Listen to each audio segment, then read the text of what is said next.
जो हमारे जेन ज़ी विश्वास नहीं करते हैं, कंफ्यूज है। कोई हमें ये कह रहा है कि आप दान करो, कोई कह रहा है कि बहते पानी में आप नारियल डाल दो, कोई कह रहा है दर्शन करने चले जाओ। तो कंफ्यूज हो रहे हैं कि करना क्या है। वो उसको लॉजिकली समझना चाहती है। हाँ, बिल्कुल। वो लॉजिक इसके पीछे क्या है? हाँ।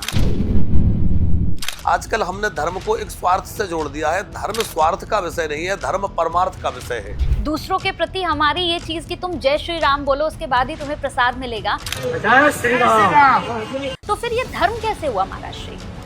ये उन व्यक्ति की अपनी मानसिकता की छोटापन है कि वो इस तरह की बात कहे।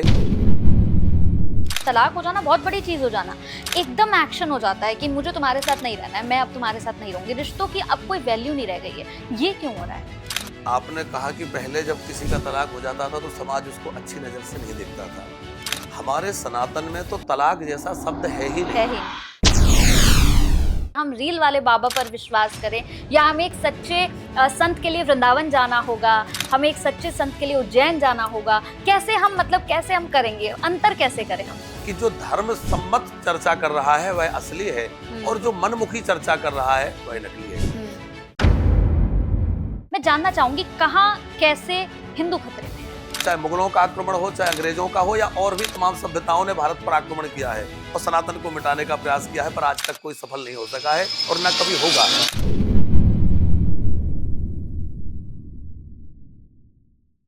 कैसे हैं आप सभी? बहुत बहुत स्वागत है आप सभी का इस पॉडकास्ट में। मैं आप सभी के साथ हूं कंचन।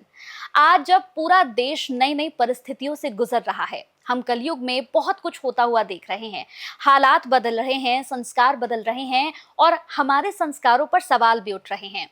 कई अलग अलग तरह की बातें उठ रही हैं और ऐसे में एक महान संत के विचारों को जानना और उनके विचारों पर चलना हमारे लिए बहुत जरूरी हो जाता है। आज के इस पॉडकास्ट में मैं आप सबकी मुलाकात एक ऐसे महान संत से कराने जा रही हूं जो वर्षों से गौ सेवा कर रहे हैं, जो वर्षों से बुजुर्ग माताओं की सेवा कर रहे हैं, जो न सिर्फ अपने विचारों से बल्कि हमेशा सबकी सेवा करके, गौ सेवा करके, वृद्ध महिलाओं की, वृद्ध माताओं की सेवा करके वो इतना कुछ कर रहे हैं कि आप जब उनसे मिलेंगे और उनके विचारों को सुनेंगे तो आपको लगेगा कि वाकई में हम इन विचारों पर चलकर भी अपनी जिंदगी को बदल सकते हैं। ये विचार इतने खराब नहीं हैं, इन विचारों पर चलकर हम अपनी लाइफ में, अपनी जिंदगी में बहुत कुछ अचीव कर सकते हैं। कई तरह के सवाल आप देख रहे होंगे इस वक्त पूरे देश में चल रहे हैं, अलग अलग परिस्थितियां हैं, अलग अलग लोग हैं, अलग अलग बातें हैं। ऐसे में ये पॉडकास्ट आप सभी के लिए बहुत जरूरी है और इसे जरूर आखिर तक देखिएगा। तो चलिए इस पॉडकास्ट को शुरू करती हूँ। मेरे साथ यहाँ पर बहुत ही खास महाराज श्री हैं। हमारे साथ महाराज श्री चतुर नारायण जो पराशर जी महाराज हैं और बहुत सेवा करते हैं। बहुत बहुत स्वागत है महाराज श्री आपका। बहुत बहुत धन्यवाद। कैसे हैं आप महाराज श्री? हम एकदम ठीक है महाराज श्री, एक तो मेरा बहुत वक्त से मन था कि मैं आपसे मिलूं, क्योंकि मैं काफ़ी समय से आपके बारे में सुनती आ रही हूं। तो अहो सौभाग्य मेरे कि आपसे मुलाकात का मुझे इतना अच्छा ये मौका मिला है। सबसे पहले धन्यवाद। और आज मैं आपसे एक सवाल पूछना चाहती हूँ।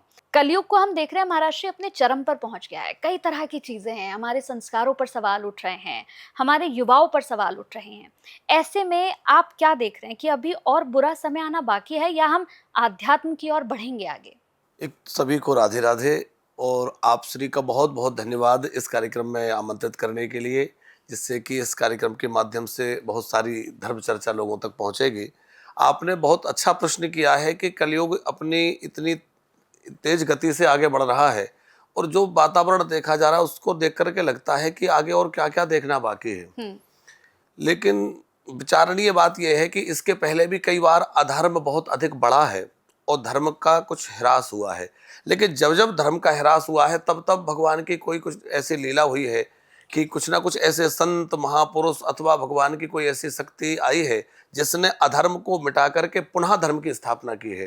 तो जब जब धर्म की हानि होती है, भगवान खुद कहते हैं जब जब होई धर्म की हानि बाढ़ी असुर अधम अभिमानी, तब तब धर्म प्रभु विद शरीरा हर ही कृपा निधि सज्जन पीरा। तो भगवान बार बार आकर के धर्म की रक्षा करते हैं।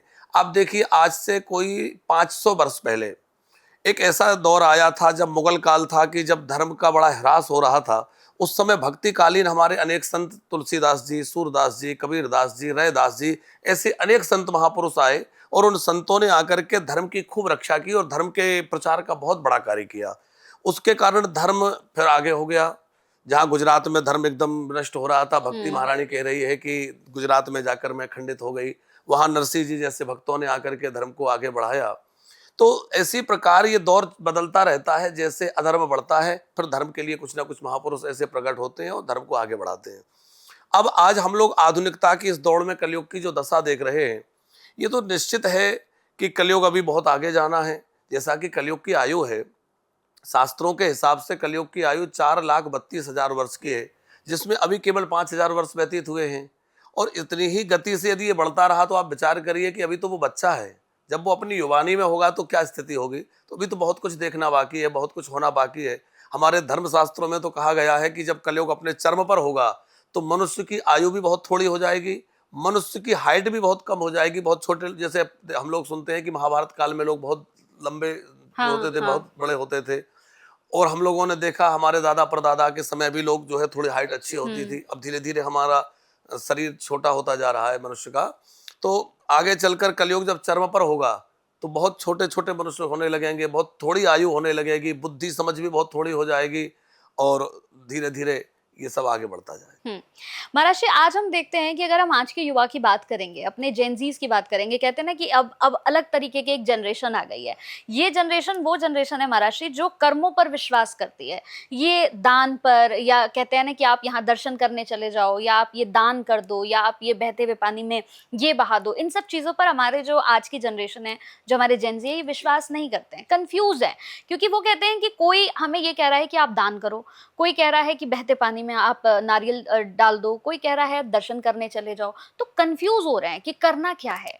इसका कारण ये है कि हमारे जो नई पीढ़ी है वो उसको लॉजिकली समझना चाहती हाँ, है। बिल्कुल। वो लॉजिक इसके पीछे क्या है। हाँ। हमने उसको कहा कि तिलक लगाइए तो वो पूछेंगे कि इसके पीछे का क्या लॉजिक है, हम क्यों लगाएं। हाँ, बिल्कुल। ये केवल एक परंपराओं को ढोना है या इसका कोई साइंटिफिक रीजन भी है। ये बात हमारे बच्चों में है और वो गलत नहीं है। उनकी जिज्ञासा अपनी जगह ठीक है। अब परेशानी है कि माँ बाप के पास उस जिज्ञासा को समाधान करने का ज्ञान नहीं है कि जब बच्चे कोई क्वेश्चन करें तो उसको वो ठीक से समाधान कर सकें कि ऐसा क्यों करें, हम बहते पानी में क्यों चढ़ाएं, या हम मंदिर क्यों चले जाएं, शिव जी पे जल चढ़ाने से क्या होगा। जब वो ये क्वेश्चन करते हैं तो माँ बाप के पास उसके लिए उत्तर नहीं होता है। उसका कारण है कि माँ बाप भी धर्म तरह से नहीं जुड़े हैं, केवल हम अपने स्वार्थ के लिए धर्म करते हैं। आजकल हमने धर्म को एक स्वार्थ से जोड़ दिया है। धर्म स्वार्थ का विषय नहीं है, धर्म परमार्थ का विषय है। हम लोगों ने इसलिए कि हम पूजा सिर्फ इसलिए करें कि हमारा हित हो जाए, ये तरीका नहीं है, बल्कि हम इसलिए पूजा करें कि इस सृष्टि को बनाने वाले परमात्मा के प्रति हमारा एक धन्यवाद ज्ञापित है। एक गिलास पानी पिलाने वाले को जब हम थैंक यू कहते हैं तो जिस परमात्मा ने हमारे लिए इतना कुछ बनाया है क्या उसके लिए धन्यवाद नहीं बनता? तो उसके लिए भी हमें कुछ ना कुछ करना चाहिए। तो ये पूजा, ये इबादत, ये जो भगवान का अर्चन, वंदन, स्तुति, ये क्या है? ये भगवान का धन्यवाद ज्ञापन है। बिल्कुल। और उसके साथ उनकी कृपा होती है।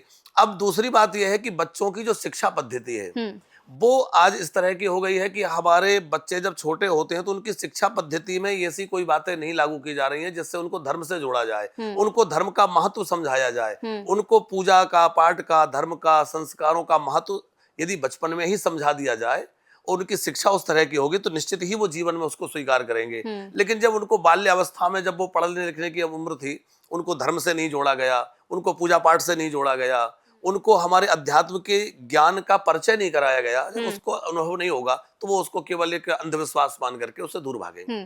तो हमारे जो ये युवा पीढ़ी है, जो हमारी जनरेशन है महाराष्ट्र, ये कैसे समझे कि धर्म क्या है? अगर मैं इन्हें बहुत सिंपल भाषा में आज आपकी तरफ से समझ ये उन्हें उन तक पहुंचाऊं बात कि धर्म क्या है, वो क्या समझे धर्म क्या है? देखिए, सरल भाषा में धर्म को समझना है। वैसे धर्म की व्याख्या बहुत बड़ी है, तो बहुत संक्षिप्त या सरल ढंग से समझना है तो ये है कि दूसरे के हितों के लिए कार्य करना धर्म है। परहित सरस धर्म नहीं भाई। दूसरे का हित करना, हमारे द्वारा किसी को पीड़ा ना पहुंचाई जाए, हम किसी को कष्ट ना दें, किसी का बुरा ना करें, किसी के साथ छल ना करें, किसी के साथ बेईमानी ना करें, कपट ना करें, धोखा ना दें, ये धर्म है। केवल पूजा करना धर्म नहीं है। पूजा एक अलग पार्ट है और धर्म अलग विषय है। धर्म तो हमारे जीवन में होता है, हमारे व्यापार में, हमारे बिजनेस में, नौकरी में, हर जगह धर्म है। धर्म का मतलब है हमारे जीवन के उन मूल्यों को धारण करना जो दूसरे के हितों की रक्षा करते हैं, वो धर्म है। दूसरों के हितों की रक्षा करते हो, ये धर्म है। और मुझे लगता है कि हर सनातनी के ब्लड में ये चीज होनी चाहिए, महाराज, होनी चाहिए। लेकिन अगर हम इसका दूसरा, मैं यहाँ पर आपसे पार्ट पूछूं कि जो आजकल हमारे देश में अधिकतर हम देख रहे हैं हो रहा है। अभी हाल ही में एक नेता जो हैं वो भंडारा करा रहे थे और भंडारा कराते टाइम उन्होंने कहा कि एक मुस्लिम उनके पास पहुंचा, कहा कि तुम जय श्री राम बोलो, तुम जय श्री राम बोलोगे तो तुम्हें प्रसाद मिलेगा, नहीं तो तुम्हें नहीं मिलेगा। जब आप कह रहे हैं कि धर्म ये होता है जिसमें हम हित देखें, कि इसमें हमारा भी दूसरों का भी हित ठीक हो, ठीक। दूसरों के प्रति हमारी ये चीज कि तुम जय श्री राम बोलो उसके बाद ही तुम्हें प्रसाद मिलेगा, तो फिर ये धर्म कैसे हुआ महाराज श्री? ये उन व्यक्ति की अपनी मानसिकता की जो है छोटापन है कि वो इस तरह की बात कहे। आप विचार करिए कि भगवान सबके पालनहार है, बिल्कुल है। तो इस सृष्टि में धर्मात्मा भी रहते हैं और पापात्मा भी रहते हैं, हम्म।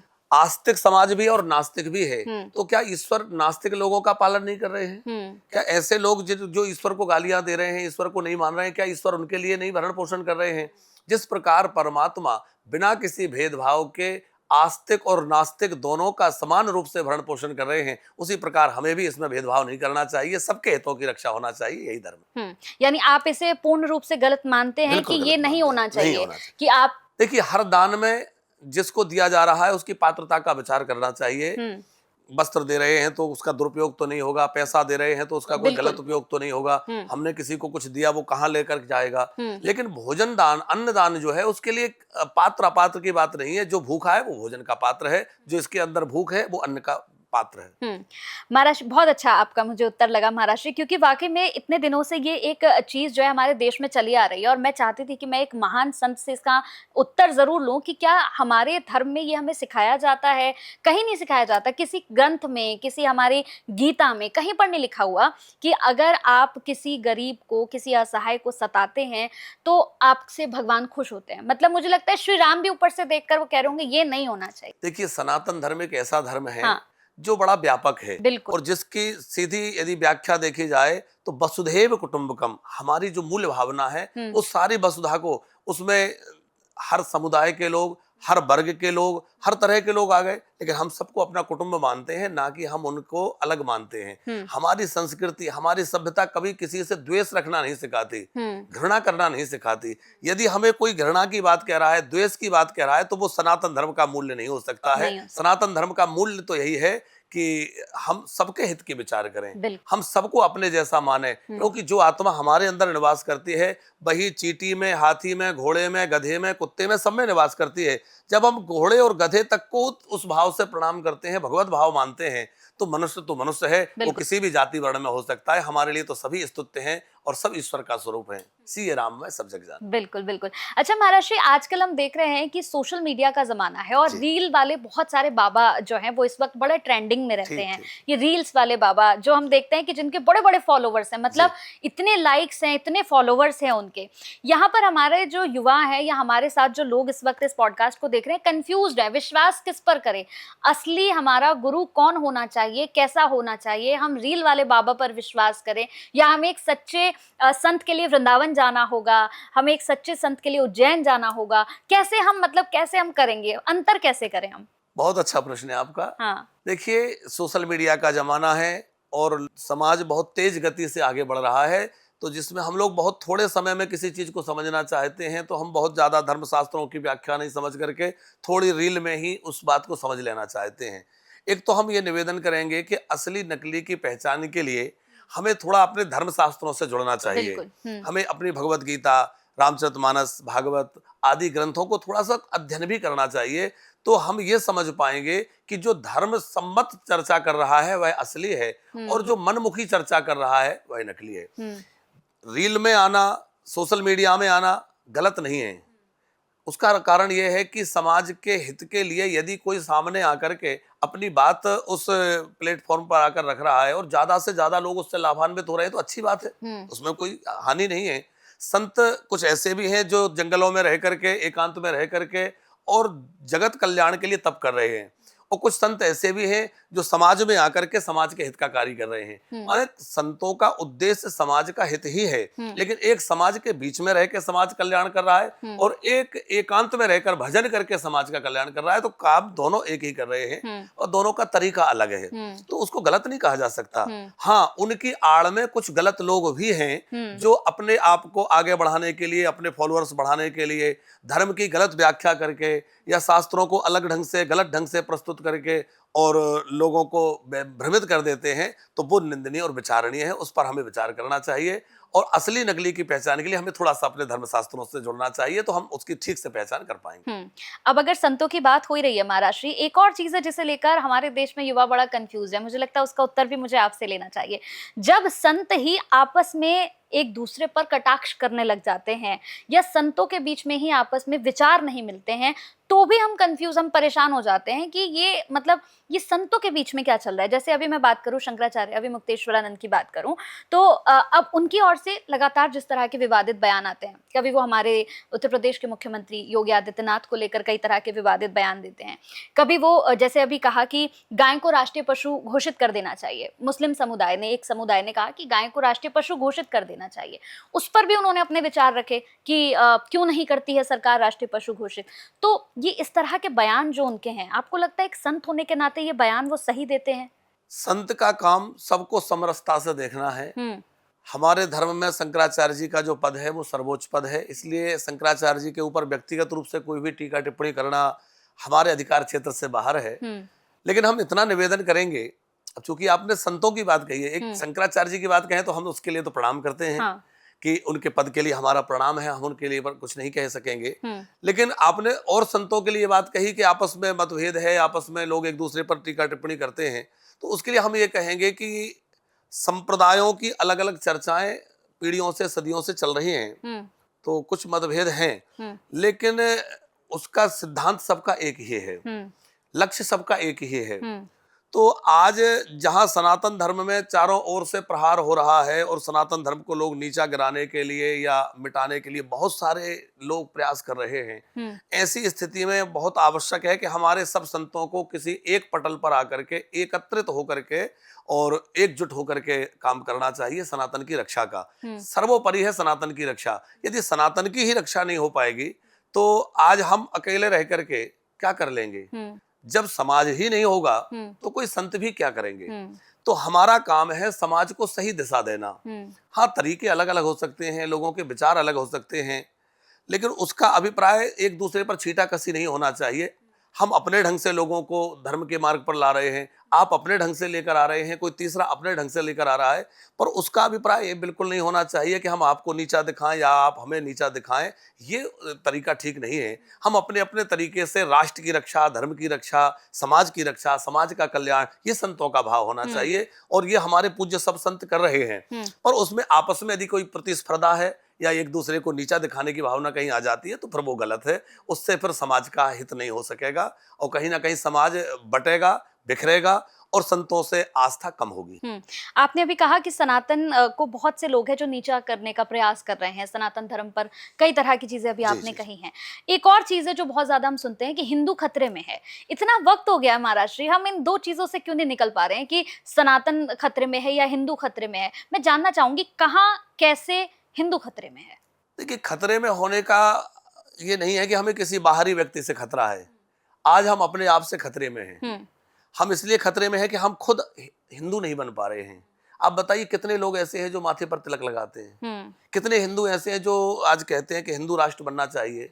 वो कितने लोग ऐसे हैं जो सिखा रखे हुए हैं? कितने लोग ऐसे हैं जो अपने बच्चों को संस्कृत पढ़ा रहे हैं या उनको धोती पहनना सिखा रहे हैं? जब हम खुद अपने बच्चों को हिंदुत्व से जुड़ी चीजों से नहीं जोड़ पा रहे हैं, समस्या यहाँ है। हमें बाहर के लोगों से समस्या नहीं है, हम बड़ी से बड़ी शक्ति से भी टकराने की शक्ति रखते हैं। आज हमारा सनातन समाज जो है, हिंदू समाज जो है, पीढ़ियों से आक्रमण झेलता आया है और तरह तरह के, चाहे मुगलों का आक्रमण हो, चाहे अंग्रेजों का हो या और भी तमाम सभ्यताओं ने भारत पर आक्रमण किया है और सनातन को मिटाने का प्रयास किया है, पर आज तक कोई सफल नहीं हो सका है और न कभी होगा। लेकिन हमें भी तो इस बात को समझना होगा कि हम अपनी गरिमा को कैसे बनाए रखें, हम अपने बच्चों को सनातन से, धर्म से कैसे जोड़ें, हिंदुत्व से कैसे जोड़ें। आज हम अपने बच्चों को कॉन्वेंट स्कूल में पढ़ा रहे हैं, वो हमारे सनातन की कोई भी चीजों को नहीं जान रहे हैं, हमारे त्योहारों को, महत्व को नहीं जान रहे हैं। आज तो हमारे देखा देखी वो हमारे त्योहार को मना रहे हैं, लेकिन जब वो हमारे त्योहारों की वास्तविकता नहीं जानेंगे तो धीरे धीरे वो उनको भुला देंगे और एक एंजॉय के रूप में थोड़ा सा कर लिया, उसके बाद धीरे धीरे उसको भूलते चले जाएंगे। तो हमें अपने त्योहारों का क्या महत्व है, हमारे पर्वों का क्या महत्व है, हमारे संस्कृति का क्या महत्व है, ये अपने बच्चों को सिखाना चाहिए। हमें खुद एक अच्छा हिंदू बनना चाहिए, अपने बच्चों को एक अच्छा हिंदू बनाना चाहिए तो रक्षा होगी। बिल्कुल। तो हम ये तो नहीं कहेंगे कि हमें बाहर से खतरा है, हम्म। हम ये कहेंगे कि अपने आप में हमें संभलने की आवश्यकता है। इस भागते जमाने में हमें अपनी उन सिद्धांतों को पकड़ कर रखना है जो हमारी नींव है, जो हमारी संस्कृति है और जो हमारे सनातन की रक्षा करने के कारण। लेकिन हम अपने सिद्धांतों को महाराष्ट्र पकड़ के रख कहाँ पा रहे हैं? अभी आप कोई शोभा यात्रा देख लीजिए, आप देख लीजिए कि कोई शोभा यात्रा निकल रही है या किसी तरह की कोई रैली निकल रही है या कोई जन्मोत्सव है जिस पर रैली निकल रही है, हम देखते हैं अश्लील गाने उसमें बजने शुरू हो जाते हैं। हमारे ही वो हिंदू भाई हैं, हमारे ही धर्म से जुड़े हुए हैं जो वहां पर अश्लील गानों पर डांस करते हैं, पूरा शोर शराबा मचाते हैं। तो हम अपने सिद्धांतों को बांध कर कहाँ रख पा रहे हैं? इन चीजों को देखकर तो जो दूसरे धर्म के हैं वो हमारा मजाक उड़ाते हैं, तो हम अपने सिद्धांतों को कहां पकड़ पा रहे हैं? देखिए, यही तो हमने अभी कहा कि हम अपने बच्चों को हमारे त्योहार, हमारे पर्वों का महत्व नहीं बतला पा रहे हैं। जब वो उसका महत्व नहीं समझेंगे तो उसको वो एक एंजॉय के रूप में करेंगे। बिल्कुल। और एंजॉय के रूप में करेंगे तो वो फिल्मी गानों पर डांस करेंगे, वो कुछ अलग ढंग से उसको करेंगे, नशा करके करेंगे। शिवरात्रि है तो भांग पी लेंगे, ये कर। तो क्योंकि उन्होंने उस पर्व का जो शास्त्रीय महत्व है, जो वास्तविक महत्व है, वो नहीं जाना। उन्होंने केवल उसको एक एंजॉय के रूप में मान लिया, एक तमाशे के रूप में मान लिया। दीपावली है तो पटाखा फोड़ना या लाइट लगाना ही दीपावली है। उसके पीछे का क्या महत्व है, उसका क्या उसके अंदर की अवधारणा है, तो उस वास्तविकता को नहीं समझा। तो धीरे धीरे जब हम उन चीजों को समझेंगे ही नहीं तो गलत रास्ते पर जाएंगे। तो हमें इस बात को बहुत समझना चाहिए कि कहीं हम जगत में उपहास का कारण ना बने। आज हमारे धर्म के ऊपर तमाम लोग टिप्पणियां कर रहे हैं। एक बड़ी बात यह है कि हमारे धर्म के ऊपर कोई भी कुछ भी बोलकर चला जाता है, हम लोग चुपचाप सहन करते रहते हैं। आज आप किसी और धर्म के ऊपर बोलिए तो जो है बवाल हो जाएगा, बड़ी बड़ी बातें होने लग जाएंगी, फतवा जारी हो जाएगा। तो आप बताइए, जब दूसरी जगह फतवा जारी हो जाता है तो हमारे यहाँ ऐसी व्यवस्था क्यों नहीं है? हम लोग क्यों नहीं जागते कि कोई सिनेमा जगत के लोग कभी सनातन का अपमान करते नजर आते हैं, कभी कोई समाज का बड़ा व्यक्ति सनातन का अपमान करता नजर आता है। हम खुद कई बार ऐसे कुछ काम करते हैं जिससे हमारे सनातन का अपमान होता है। तो हमें एक तो अपने आप को इस बात से अलग करना होगा कि हम कोई भी ऐसा कृत्य ना करें जिससे कि किसी को हमारे धर्म पर टिप्पणी करने का अवसर मिले। हमें अपने त्योहारों को, अपने पर्वों को बहुत सादगी से और बड़े सात्विकता से मनाने की आवश्यकता है।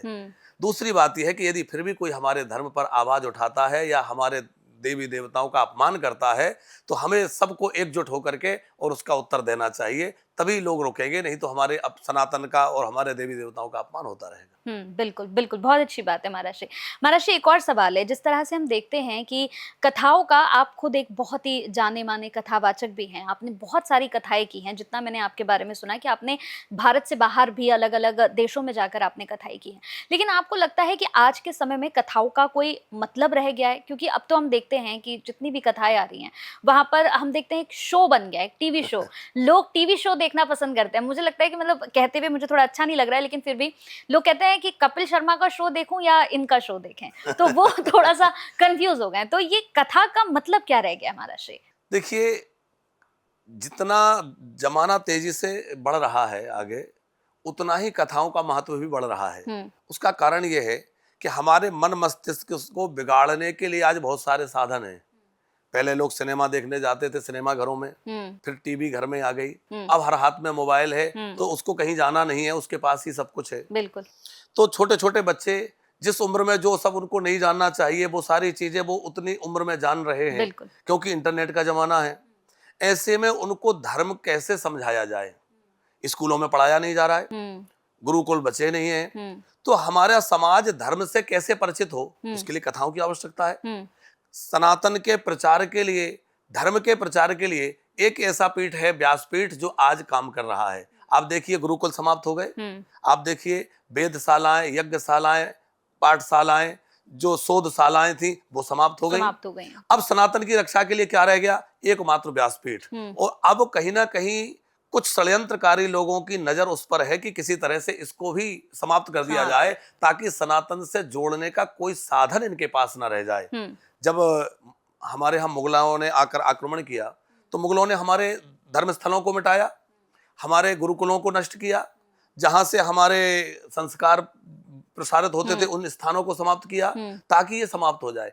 अब लग रहा है कि एक व्यासपीठ ऐसी जगह है जिसके माध्यम से सनातन की रक्षा हो रही है। हाँ, अब आपने दूसरा पहलू इस विषय का जो कहा कि आज कुछ वो कॉमेडी की तरह बनता जा रहा है, तो उसके लिए ये कहेंगे कि सभी कथावाचकों को इस बात पर ध्यान देना चाहिए कि व्यासपीठ की गरिमा बनी रहे, हम ठीक से शास्त्रों का अध्ययन करें और शास्त्र सम्मत बात ही कहें।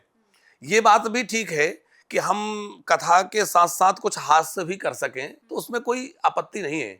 वो इसलिए कि हंसते हंसते भी कभी कभी बड़े ज्ञान की बात कह दी जाती है। बिल्कुल। हमारा समाज ऐसे ही बहुत स्ट्रेस में है, तनाव में है, डिप्रेशन में है, बिल्कुल। और वो आकर के थोड़ा सा अपने कथा में बैठ करके अपने उस तनाव को कम करना चाहता है, थोड़ा सा अपने। तो इसका मतलब ये नहीं कि हम कथा को मनोरंजन बना दें, लेकिन हम कथा को इतना उसको इतना इंटरेस्टेड बनाएं कि छोटा बच्चा भी कथा बैठ के सुनना चाहे, नई पीढ़ी का बच्चा भी सुनना चाहे, हर वर्ग का व्यक्ति सुनना चाहे, और सुन करके उससे कुछ सीख कर हंसी हंसी में भी कई बार, जैसा आपका इशारा है मैं उसके लिए उत्तर दे रहा हूँ कि कुछ लोग ऐसे हैं, हाँ। तो वो लोग भी कई बार हंसी हंसी में कुछ ऐसी बातें कह जाते हैं जिससे समाज का सुधार हो रहा है। हाँ, जो लोग धर्म विरुद्ध बात कर रहे हैं या व्यास गादी की मर्यादा को नहीं रख रहे हैं, वो विचारणीय है, उनको मर्यादा रखना चाहिए। व्यासपीठ की गरिमा बहुत बड़ी है, सर्वोच्च पीठ हमारे यहाँ व्यासपीठ है, चाहे शंकराचार्य या कोई भी आ जाए वो उसको प्रणाम करते हैं। इसलिए व्यासपीठ की गरिमा बनी रहे और व्यासपीठ पर शास्त्र सम्मत चर्चा हो, और इस तरह से चर्चा हो कि हर आयु वर्ग के लोगों को हम अपने सनातन से जोड़ सके। बिल्कुल। महाराज श्री, आजकल हम बहुत ज्यादा देख रहे हैं, क्योंकि हर वक्त मेरे सोशल मीडिया पे भी जब भी मैं बैठती हूँ तो नजर आ जाता है कि आजकल अंधविश्वास बहुत चल रहा है। कोई कह रहा है कि मेरे ऊपर भैरव आते हैं, कोई कह रहा है मेरे ऊपर तो माँ स्वयं आती है, मेरी गद्दी लगती है। हम दूर दूर देखते हैं लोगों की बड़ी लंबी लंबी लाइनें होती हैं, कोई पानी पड़ के दे देता है कि ये पानी पी लेना, कोई कहता है तुम मेरे पास ये पंखे वाले बाबा, मतलब अलग अलग तरह की चीजें चल रही हैं इस वक्त, अंधविश्वास में इसे कहती हूँ। लेकिन वाकई में अगर देखा जाए, एक तरफ हम सनातन को बढ़ाने की बात कह रहे हैं, हम हिंदुत्व को बढ़ाने की बात कह रहे हैं, लेकिन इस तरह की जो चीजें हैं जब ये दूसरे समुदाय के लोग देखते हैं तो वो मजाक उड़ाते हैं, हमसे सवाल पूछते हैं कि क्या ये पानी पड़ा हुआ पीने से तुम ठीक हो जाओगे, या छोटी बच्ची को खौलते हुए दूध में डाल के निकाल लिया कि वो अब ठीक हो जाएगी, बोल नहीं पा रही अब वो बोलने लगेगी। ये सब क्या चल रहा है महाराज श्री?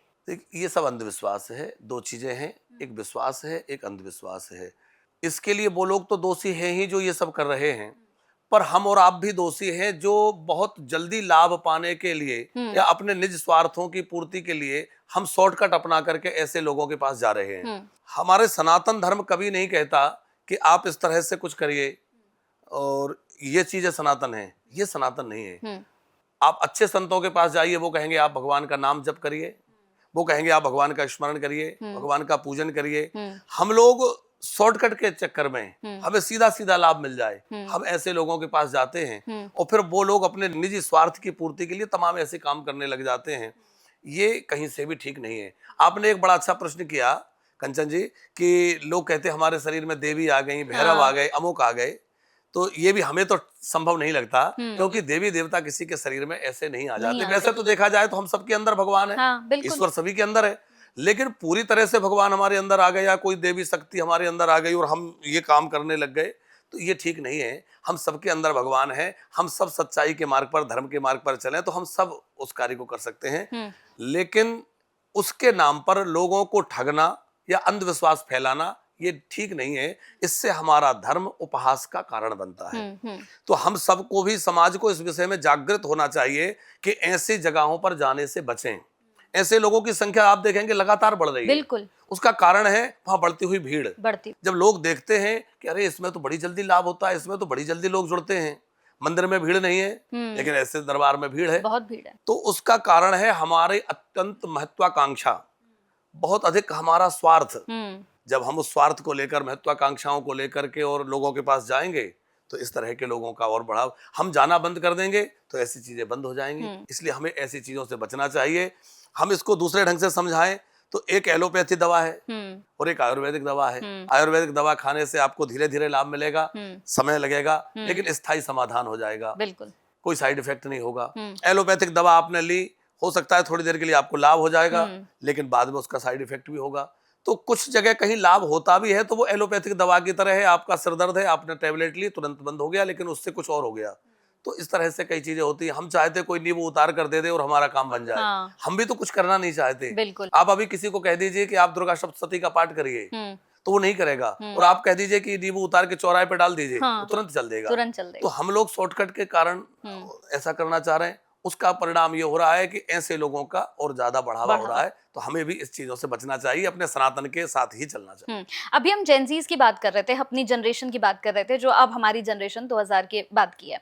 अब हमारी जनरेशन क्या है ना, वो महाराष्ट्री मांगती है प्रूफ हर चीज का। अब हम देखते हैं सोशल मीडिया पर या कई जगहों पर लोग जो है सामने आकर मांगते हैं, जैसे चढ़ावी की चीज आजकल बहुत ज्यादा चल रहा है कि वो तुम जो है सरसों के तेल की बोतल लाना, सील पैक लाना, माई को वही चढ़ेगा। इस तरह के लोग भी हैं जो कहते हैं कि तुम जो है कोई ब्रांडेड चीज लेकर आना, मेरी माँ जो है ब्रांडेड लिपस्टिक लगाती है। आजकल ये भी बहुत ज्यादा चल रहा है, हम देखते हैं। तो लोग कंफ्यूज है, हमारे जेनजीज कंफ्यूज हैं कि ये मांगने का नया तरीका कहाँ से लोगों को मिला है। ये तो मतलब फिर आप मांग रहे हो ना सामने से, भगवान थोड़ी मांग रहा है मैं ब्रांडेड लिपस्टिक लगाऊंगी। देखिए, कोई भी देवी देवता ये नहीं कहेगा कि आप मुझे ये चीज ला करके चढ़ाइए। हाँ। वो आपका भाव देखता है, हाँ। आपका प्रभाव नहीं देखता। बिल्कुल। आप ये प्रभाव दिखा रहे हैं कि मैं आपको ब्रांडेड चढ़ा रहा हूँ। हाँ, आपकी भाव यदि है कि मैं अच्छे से अच्छा चढ़ा रहा हूँ, ये एक भक्त की श्रद्धा होना चाहिए कि हम अच्छे से अच्छी सामग्री, अच्छे से अच्छा साधन भगवान को अर्पण करें। हम भोजन करते हैं, मेहमान आता है तो और अच्छा कराते हैं, लेकिन भगवान को कर रहे हैं और अच्छा, तो हम अपनी सामर्थ्य अनुसार अच्छे से अच्छी वस्तु भगवान को अर्पित करें। ये एक भक्त की भावना होना चाहिए। लेकिन उसके लिए कोई मांग करे, भगवान तो कभी नहीं मांगते। भगवान ने सुदामा के चावल खाए, भगवान ने तो सबरी के बेर या फल खाए, बिल्कुल। तो भगवान ने तो विदुरानी के छिलके खाए। तो क्या भगवान, लेकिन अब विचार करने की बात यह है कि सुदामा के पास उस समय केवल चावल ही थे। अब हमारे पास बहुत कुछ हो और फिर भी हम केवल चावल ही दिखाएं, तो भगवान कहेंगे हमें ही बेवकूफ बना रहे हो। मतलब भगवान मांग नहीं रहे, भगवान आपसे मांगते नहीं, पर भगवान आपके भाव को देखते हैं। यदि आपके पास है तो आप बहुत अच्छे से अच्छा भगवान को अर्पित करिए, थोड़ा करिए, अच्छा अर्पित करिए। लेकिन भगवान के नाम पर मांगना या लोगों को ठगना, ये पूरी तरह गलत है कि नहीं है तो ब्रांडेड ही चढ़ेगा या यहाँ तो अमुक ही चढ़ेगा। ये पूरी तरह गलत है। इस तरह से करके तो समाज को ठगा जा रहा है। और यदि इस तरह से ठगा जाएगा तो हमारा जो समाज है वो सनातन से दूर हो जाएगा, धर्म से दूर हो जाएगा, मंदिरों से दूर हो जाएगा। तो ये जो भी कर रहा है ये बहुत निंदनीय है, ऐसा बिल्कुल नहीं होना चाहिए। भक्त की भावना जो है वो अच्छे से अच्छा करने की हो, लेकिन कराने वाले की भावना कभी ऐसी ना हो कि तो ऐसा कर। बिल्कुल। भगवान कभी नहीं कहता कि मुझे ये करिए, मुझे ये करिए। अच्छा महाराष्ट्री, आजकल हम देखते हैं कि रिश्तों में कहीं ना कहीं एक जो पहले कहते थे ना कि हम जो तलाक जो शब्द होता था, डिवोर्स जो शब्द होता था, ये हम बहुत मुश्किल से सुनते थे।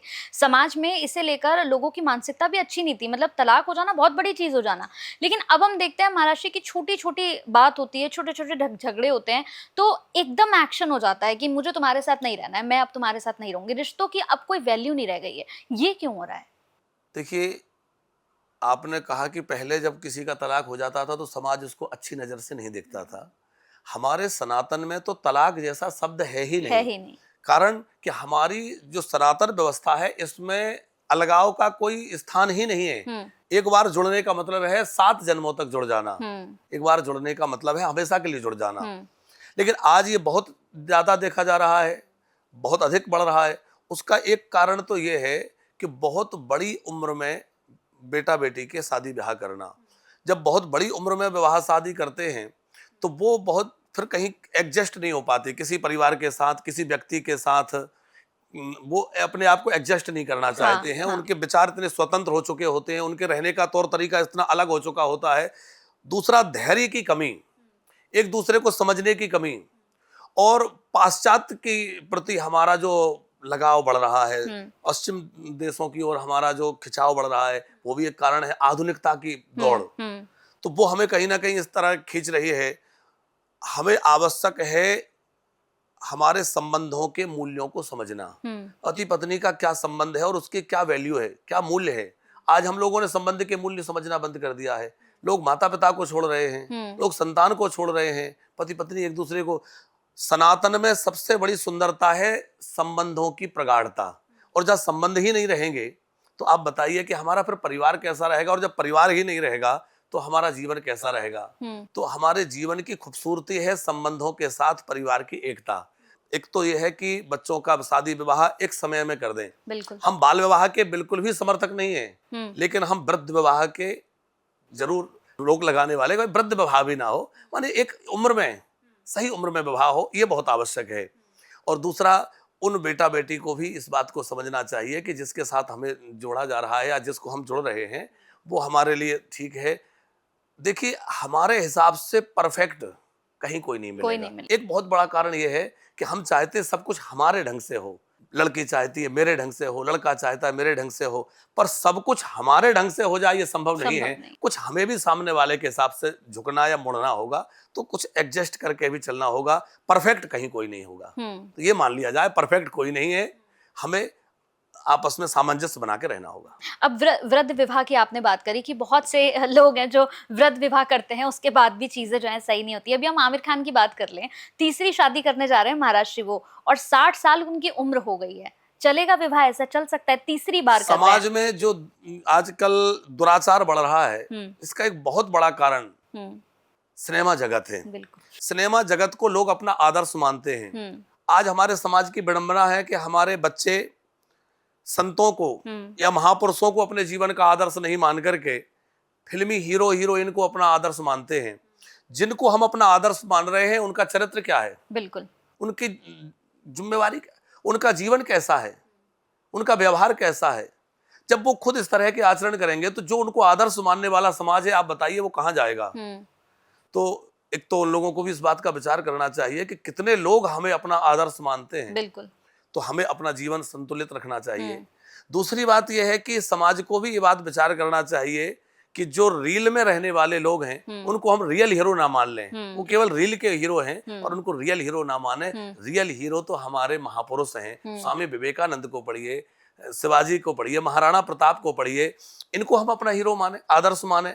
या जो नैतिकता का पाठ पढ़ाने वाले हम कितने संत महापुरुष हमारे यहाँ हुए, हम उनके आदर्श पर चलें, अब तो बात बनती है। अब बात रही वृद्ध विवाह, इस तरह से ये लोग जो कर रहे हैं, आप विचार करिए कि विवाह क्यों किया जाता है। हमारे यहाँ विवाह की क्या डेफिनेशन है? विवाह का मतलब भोग भोगना नहीं है। विवाह का मतलब है एक स्त्री पुरुष जो है एक दाम्पत्य के सूत्र में बंध करके धर्म की यात्रा पर चलें और दोनों मिलकर के मुक्ति पथ पर अग्रसर हों, धर्म के मार्ग पर चलें। क्या विवाह भोग भोगने के लिए है? क्या विवाह विलासिता के लिए है? बिल्कुल नहीं है। इसीलिए हमारे यहाँ पत्नी को धर्म पत्नी कहा है, भोग पत्नी नहीं कहा है। तो आज एक तो इस बात को समझने की आवश्यकता है, ये बार बार विवाह करने का अभिप्राय क्या है। एक बार विवाह हो गया, उस धर्म पत्नी को आप धर्म पत्नी मान करके और जीवन पर्यंत उसके साथ एक ईमानदारी के संबंध में। आज एक बात और बहुत ज्यादा देखी जा रही है, विवाह इतर संबंध। हाँ। अब विवाह इतर संबंध जब होंगे तो आप विचार करिए आपका दाम्पत्य कैसा होगा, और जब आपका दाम्पत्य ऐसा होगा तो आपके होने वाली संतान कैसी होगी, उस पर क्या प्रभाव पड़ेगा। और जब माता पिता का आचरण ही ठीक नहीं है तो होने वाली संतान तो निश्चित है कि उसका आचरण ठीक नहीं होगा। तो माता पिता को अपने आचरण को संभाल के रखना चाहिए, माता पिता को एक अच्छे मार्ग पर चलना चाहिए, सादगी का जीवन जीना चाहिए। लेकिन महाराज जी तो ये कहते हैं, जब अभी जैसे हम बात कर रहे हैं सेलिब्रिटीज, कई सेलिब्रिटीज ने जो है काफी उम्र के बाद जो है, जब पूरी उम्र गुजर गई है उसके बाद शादी की है, लेकिन अब इसे लेकर भी कई तरह की सोशल मीडिया पर राय आती है कि प्रेम है, प्रेम तो कभी भी हो सकता है, किसी भी उम्र में हो सकता है, प्रेम की प्यार की कोई उम्र नहीं होती। तो इस पर क्या कहेंगे? इस पर हम ये कहेंगे कि हमने सुना है कि प्यार एक बार होता है। तो यदि एक बार होता है तो दोबारा कैसे हो गया आपको? तीसरी बार शादी करने की आवश्यकता क्यों पड़ गई? तो क्या पहले जिससे विवाह किया था उससे प्यार नहीं हुआ था? इसका मतलब वो धोखा था। बिल्कुल। या दूसरी बार आपने किया वो भी धोखा था। इसका मतलब है तीसरी बार जो किया जा रहा है वो भी धोखा है। बिल्कुल। यदि बार बार प्यार हो रहा है इसका मतलब भी धोखा है। प्यार तो एक बार होता है, हो जाता है तो फिर हटता नहीं है, और जो हट जाता है वो प्यार नहीं, वो धोखा है। बिल्कुल। अच्छा महाराज जी, आजकल हमारे एक और जेनजीज ने एक और चीज करी है, जैसे विवाह से पहले लिव इन रिलेशनशिप। इस पर हमारे जो जेनजी हैं, हमारी जो जनरेशन है, वो ये कहती है कि इसमें खराब क्या है, इसमें बुराई क्या है कि विवाह से पहले, शादी से पहले हमें मौका मिल जाता है लिव इन रिलेशनशिप में एक दूसरे को जानने का, एक दूसरे को समझने का, एक साथ रहने का। अगर बनी तो करेंगे शादी, नहीं बनी तो नहीं करेंगे। इस पर क्या कहेंगे? देखिए, धर्म के हिसाब से तो ये बहुत गलत है ही, अधर्म है। लेकिन सामाजिक दृष्टि से भी ये ठीक नहीं है। आप विचार करिए, किसी के साथ आप कोई भी रिलेशनशिप में रहता है और बाद में उसको लगता है कि नहीं ये मेरे लिए ठीक नहीं है, तो वो अलग रास्ते पे चला जाता है। फिर जिसके साथ वो विवाह कर लेगा, इसकी क्या गारंटी है कि वो उसके साथ रह पाएगा? आपने किसी को 6 महीने समझ लिया, साल भर समझ लिया, उसके बाद भी उसके साथ रह पाएंगे, ये मुश्किल है या इसकी संभावना नहीं है। तो हमारे यहाँ पहले क्या होता था, पहले विवाह होता था, फिर प्रेम होता था। अब हम प्रेम के नाम पर वासना को ही प्रेम का नाम दे दिया। फिर हम अपनी वासना पूर्ति के लिए अलग अलग लोगों के पास जा रहे हैं। तो ये प्रेम नहीं है, और ये ना शास्त्र के अनुसार ठीक है, ना सामाजिक दृष्टि से ठीक है। अब विचार करिए, हमारा भारत राष्ट्र की इसकी क्या शोभा है? हमारी शोभा है रिश्तों की सुंदरता, यहाँ हमारी संस्कृति, हमारे आदर्श। बिल्कुल। जब इस तरह के रिश्तों में रहेंगे, हमें तो बड़ा आश्चर्य होता है कि हमारे कानून व्यवस्था ने भी आज इस चीजों को लागू कर दिया है।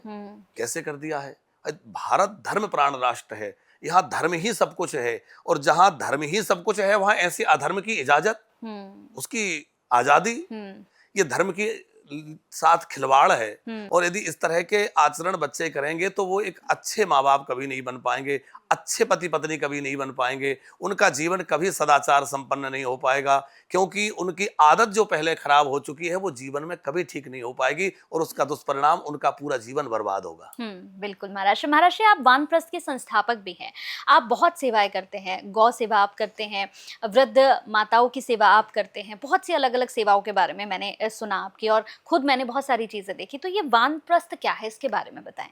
हमारे ऋषियों ने मनुष्यों की आयु को 4 भागों में बांटा है। जैसे कलयुग में व्यक्ति की आयु 100 वर्ष की मानी गई है। प्रारंभिक जो 25 वर्ष हैं वह ब्रह्मचर्य आश्रम, फिर 26 से 50वें तक गृहस्थाश्रम, 51 से लेकर 75 तक वानप्रस्थ आश्रम, और उसके बाद संन्यास। तो तीसरा आश्रम जो है वानप्रस्थ आश्रम है। उसका मतलब यह है कि जब व्यक्ति अपनी जिम्मेवारियों से मुक्त हो गया, परिवार के दायित्वों से, निर्वहन से मुक्त हो गया, तो अब उसको किसी ऐसे एकांत स्थान में जाकर के अपना आश्रय बनाना चाहिए जहां वो भजन कर सके। मनुष्य का जीवन केवल संसार के लिए नहीं बल्कि भगवत प्राप्ति के लिए है। अब व्यक्ति संसार में रह करके और अपने जिम्मेवारियों में लगा रहा, बच्चों की पढ़ाई लिखाई, नौकरी, शादी ब्याह, तो उसमें वो अपने वास्तविक लक्ष्य से दूर रहा, भगवत भक्ति ठीक से नहीं कर पाया। तो हमारे ऋषियों ने कहा कि जब सारी जिम्मेवारियों से मुक्त हो जाएं तो वन में जाकर, किसी एकांत में, तीर्थ में जाकर के वो भजन करें। तो एक तो यह है कि वानप्रस्थ जो आश्रम बनाया जा रहा है उसका वही अभिप्राय है, हमारे ऋषियों की उस व्यवस्था को आगे बढ़ाना। धीरे धीरे ये लुप्त हो रहा था, तो हमने उसको पुनः जीवंत करके आगे बढ़ाने का एक प्रयास किया है कि लोग जब अपनी घरेलू जिम्मेवारियों से मुक्त हो जाते हैं, जब अपने दायित्वों से फ्री हो जाते हैं, तो उनको फिर किसी ऐसे स्थान पे चले जाना चाहिए जहां वो भजन कर सकें। दूसरी ओर आज वर्तमान काल में सबसे ज्यादा उपेक्षित हमारे घर के बुजुर्ग हैं। बिल्कुल। बच्चे शिक्षा के लिए, रोजगार के लिए लगातार घरों से दूर जा रहे हैं। आजकल का रहन सहन ऐसा हो गया है कि माँ बाप को साथ रख पाना या उनके साथ रह पाना भी थोड़ा सा कठिन लोगों को लग रहा है, मुश्किल हो रहा है। ऐसी स्थिति में बुजुर्ग बुढ़ापे में अकेले पड़ जाते हैं। अब वो चाहते हैं कि किसी का साथ मिले, हमारे पास कोई रहे, हमें कोई सहयोग दे, सहायता करे, पर उस स्थिति में उनके पास ऐसा कोई अपना नहीं होता जो उनकी सहायता करे, उनको सहयोग करे। अब वो कहाँ जाएं? यदि वो वृद्धाश्रम जाते हैं तो वो भी उनके लिए ठीक नहीं है, क्योंकि लगता है जीवन भर हमने इतना कुछ किया, क्या आखिरी समय हम वृद्धाश्रम जाएंगे? तो वहां का जीवन रहना उनको अच्छा नहीं लगता। तो हमने जो ऋषियों की व्यवस्था है वानप्रस्थ, वो बनाने की तैयारी करी, और आज बहुत सारे लोग वहां रह रहे हैं। वानप्रस्थ में 2 चरणों में वानप्रस्थ बनाया गया है। एक स्थान जहां बनाया गया है जिसमें 65 कमरे तैयार हो रहे हैं, जिसमें लगभग 48 कमरे बन चुके हैं, और उसमें वृद्धजन रह रहे हैं। अच्छा। उसमें अच्छी बात यह है कि पति पत्नी दोनों एक कमरे में रहते हैं, उनको एक कक्ष दे दिया जाता है, उस कमरे में उनकी सुविधाओं की वस्तुएं भी हैं, तो वो आराम से उस कमरे में रहते हैं, उनके भोजन, उनकी दवाई देखभाल वहां होती है। और सबसे बड़ी बात है, उनको वहां साधना का जीवन, केवल पड़े रह के भोजन करना नहीं है, केवल बुढ़ापा काटना नहीं है, बल्कि बुढ़ापे का सही अर्थ क्या है, बुढ़ापे का सही लाभ क्या है, वो उनको लेना है। तो वहां रह के वो भजन करें, उनको योग, यज्ञ, ध्यान, साधना, सत्संग, संकीर्तन, वो प्रतिदिन सब कराया जाता है। और अभी दूसरा चरण जो बन रहा है उसमें 550 कमरे तैयार हो रहे हैं। वहां भी हम बहुत बड़ी यज्ञशाला बना रहे हैं, विशाल मंदिर बन रहा है, गौशाला वहां बन चुकी है, और उनके घूमने के लिए पार्क, पाथवे आदि आदि सब बना रहे हैं, ताकि उन बुजुर्गों को एक बहुत ही अच्छा वातावरण मिले, खुला वातावरण मिले, पूरा भक्ति में वातावरण मिले, उनको भोजन भजन की पूरी व्यवस्था मिले, इलाज उपचार की व्यवस्था मिले, और वो बुजुर्ग अपने जीवन के अंतिम पड़ाव पर एक ऐसे स्थान पर रह के अपने जीवन को सफल और सार्थक करते हुए लोक और परलोक को संवार सके। बिल्कुल, बहुत अच्छी बात है महाराष्ट्र। और ये जो वानप्रस्थ का आपकी ओर से ये कार्य किया जा रहा है, तो और भी खूबसूरत है, मतलब बहुत ही अच्छी चीज़ है। ये मतलब मुझे लगता है कि समाज के लिए एक बहुत बड़ा संदेश भी है। बहुत अच्छा लगा आपके दर्शन करके, आपसे मिलकर महाराष्ट्र, और मैं उम्मीद करूँगी कि आप मुझे फिर से एक मौका देंगे ताकि मैं आपसे और चर्चा कर सकूँ, क्योंकि आपके उत्तर जो है मुझे लगता है कि समाज में जितने लोग सुनेंगे उनके लिए एक बहुत बड़ी प्रेरणा है और उनको संदेश है। बहुत अच्छा लगा आपसे मिलके। जी, बहुत अच्छा। आज आपके कार्यक्रम में आकर के बहुत सारी चर्चाएँ हुई, धर्म को लेकर के, समाज को लेकर के, और हमें भी बहुत आपके साथ बैठकर चर्चा में बहुत अच्छा लगा। आपका बहुत-बहुत धन्यवाद। और जो भी दर्शक हैं, उन सभी के लिए हमारी यही निवेदन रहेगा कि आप सब हमारे धर्म की वास्तविकता को समझिए, धर्म में फैले हुए अंधविश्वास से हट करके धर्म की गहराई को समझिए, भगवद गीता, भागवत, रामायण आदि का थोड़ा अध्ययन करिए, अच्छे महापुरुषों को सुनिए और धर्म की वास्तविकता को समझ करके अपने धर्म के ऊपर चलने का प्रयास करिए, क्योंकि धर्म ही व्यक्ति के जीवन को श्रेष्ठ और सन्मार्ग पर लाने वाला होता है। तो धर्म का आश्रय करते हुए भगवत भक्ति में लगकर अपने जीवन को श्रेष्ठ और सफल बनाए, ऐसी भगवान से प्रार्थना है। राधे राधे। राधे राधे।